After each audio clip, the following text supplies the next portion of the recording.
ప్రతి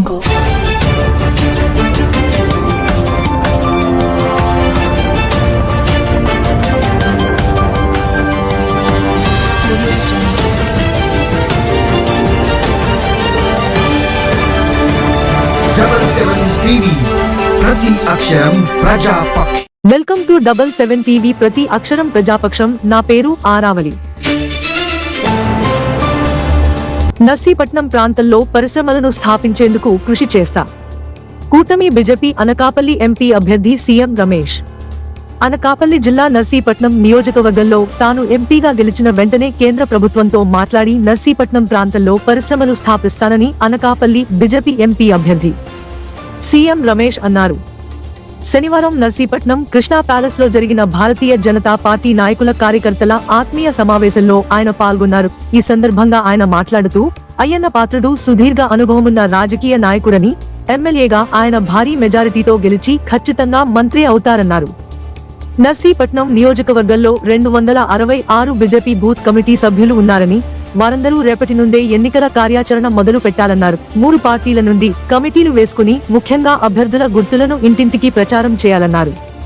అయ్యన్న పాత్రుడు మంత్రిగా, తాను ఎంపీగా, ప్రధానమంత్రి ఆశీస్సులు ఉంటే వీలైతే కేంద్ర మంత్రిగా ఈ ప్రాంతాన్ని ఎంతో అభివృద్ధి చేయవచ్చన్నారు. చంద్రబాబు నాయుడు ముఖ్యమంత్రి అయినప్పుడు ఈ ప్రాంతంలో బ్రాండిక్స్ పరిశ్రమ వచ్చిందని, అక్కడ 25,000 మంది మహిళలకు ఉపాధి అవకాశాలు లభించాయన్నారు. అటువంటి పరిశ్రమను నర్సీపట్నంలో కూడా తీసుకురావడానికి కృషి చేస్తానన్నారు. మాజీ మంత్రి అయ్యన్న పాత్రుడు మాట్లాడుతూ ఎమ్మెల్యే, ఎంపీ ఎన్నికలు ఒకేసారి రావడంతో పార్టీ గుర్తులను ప్రజల్లోకి తీసుకువెళ్లాల్సిన అవసరం ఖచ్చితంగా ఉందన్నారు. కేంద్ర ప్రభుత్వం ఇచ్చిన పథకాలను జగన్మోహన్ రెడ్డి లేబుల్ అంటించుకుని తాను ఇచ్చినట్లుగా ప్రచారం చేసుకున్నారన్నారు. ఎంపీ అభ్యర్థి సీఎం రమేష్ వెనకడుగు వేసే మనిషి కాదని, సత్తా ఉన్న నాయకుడు అన్నారు. ఈ ఎన్నికల్లో ఎంపీగా సీఎం రమేష్ ను, ఎమ్మెల్యేగా తనను భారీ మెజారిటీతో గెలిపించడానికి 3 పార్టీలు ఒకే కుటుంబంలా కలిసి పని చేయాలని పిలుపునిచ్చారు.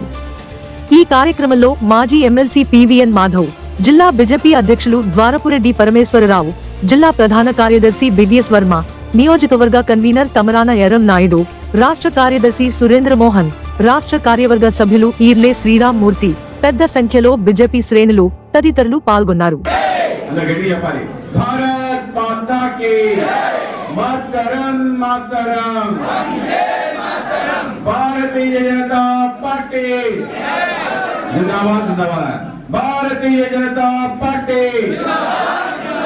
టీడీపీ, బీజేపీ, జనసేన ఐక్యత.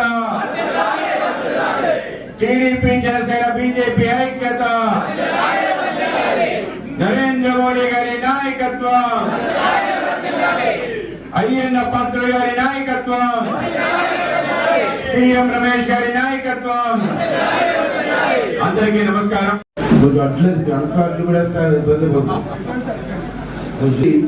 పోటీ చేస్తున్న సభ్యులు సోదరులు సీఎం రమేష్ గారికి, ఈరోజు కార్యక్రమం పాల్గొనేటువంటి బీజేపీ నాయకులకు, మహిళా కార్యకర్తలు అందరికీ కూడా నమస్కారం తెలియజేస్తానండి. ప్రెస్ వారికి కూడా నమస్కారం. అన్ని విషయాలు మాధవ్ గారు చెప్పారు.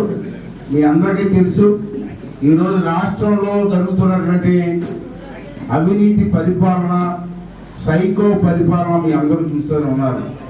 మన ముఖ్యమంత్రి సైకో గారు, దాంట్లో అందరికీ తెలిసిందే. జనాలందరూ రాష్ట్రం అందరూ అనుకున్నారు, కానీ చెప్పడానికి భయపడుతున్నారు. ఎందుకంటే కేసీ పెట్టడం భయం. నా మీద 16 కేసీ పెట్టాడండి. ఎంపీకే భయం ఎందుకు మనకి? ఈ రాష్ట్రం నష్టపోతున్నప్పుడు ఈ నష్టం జరుగుతుందని చెప్పాల్సిన బాధ్యత భారత పౌరుడిగా మనందరికీ ఉంది. భయపడాల్సిన అవసరం లేదు. ఆడు దొంగ, మనం దొంగ కాదు. ఆడు దొంగ, నాకు తెలుసు, మీ అందరికీ తెలుసు. మనం దొంగ కాదు. దొంగకి మనం భయపడవేయండి. ఎవరు నవ్వుతారు జనం? దొంగ అంటే దొంగే. హలో, దొంగ అంటే దొంగే. మంచోడు అంటాం. నువ్వు ఎంత దోచుకున్నావు, ఇసుక దోచుకున్నావు, మట్టి దోచుకున్నావు, గ్రామం దోచుకున్నావు, అన్ని దోచుకున్నావు. ఆఖరి బ్రాంచీ షాపుల మీద డబ్బులు కూడా అప్పు తెచ్చావు. మీ రాష్ట్రంలో, భారతదేశంలో ఏ రాష్ట్రంలోనైనా మధ్య దుకాణం మీద అప్పు తెచ్చినటువంటి ముఖ్యమంత్రి చూశారండి మీరు? మొట్టమొదటి ముఖ్యమంత్రి దోచుకోవచ్చు. ఎంత అప్పు తెచ్చి తెలుసా? బ్రాంచీ ఏంటంటే పిల్ల పెళ్ళి అయితే భూమి తనఖా పెట్టో, బంగారం తనఖా పెట్టో అప్పు తెచ్చుకుంటావు బ్యాంకులో.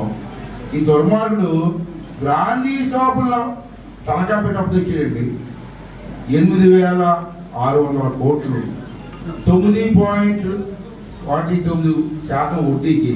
ఎన్ని సంవత్సరాలు తెలుసా? 25 సంవత్సరాలు తనఖా పెట్టేశాడు. వీడు రేపు 40 రోజుల్లో జైలుకి పోతాడు వీడు. మరి 25 సంవత్సరాలు ఎందుకు పెట్టాడు తనఖా? అంటే వచ్చి ప్రభుత్వం భారతీయ జనతా పార్టీ ప్రభుత్వం, తెలుగుదేశం ప్రభుత్వం, జనసేన ప్రభుత్వం అప్పు చేస్తారు. అప్పు ఏంటంటే ఇది పిచ్చోడు పరిపాలన, పిచ్చోడు రాజకీయంలో రాయ.